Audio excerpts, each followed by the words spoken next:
We are heading towards European elections, and we are in the midst of the worst global financial crisis since the Great Depression.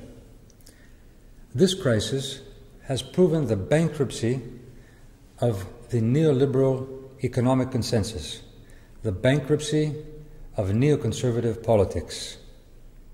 Now our citizens are hoping on a new prospect.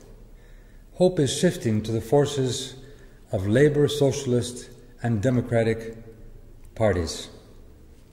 Our party's policies guarantee a new and progressive roadmap, an exit to the crisis, by putting our people first. And our message is clear. The citizens of our countries are not to blame for this economic crisis. They cannot be the ones to pay for this crisis. Our roadmap out of this crisis guarantees transparency and accountability. These are absolutely necessary for reforming our financial system. Social cohesion and social services must be a first priority. This includes healthcare, investment in education and social security, over and beyond corporate bailouts.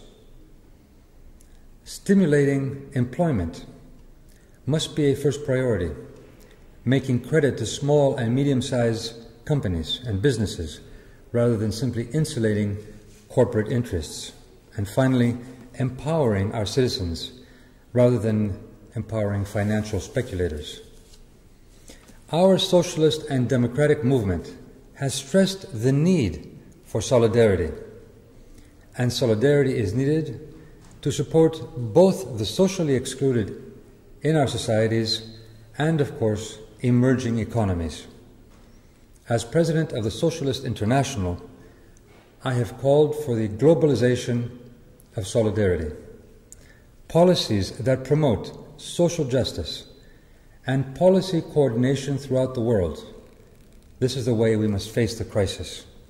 This can be the only realistic response to the failure, the tragic failure of global casino capitalism. Next June, Europe must make hope a reality. Europe can show that there is an alternative.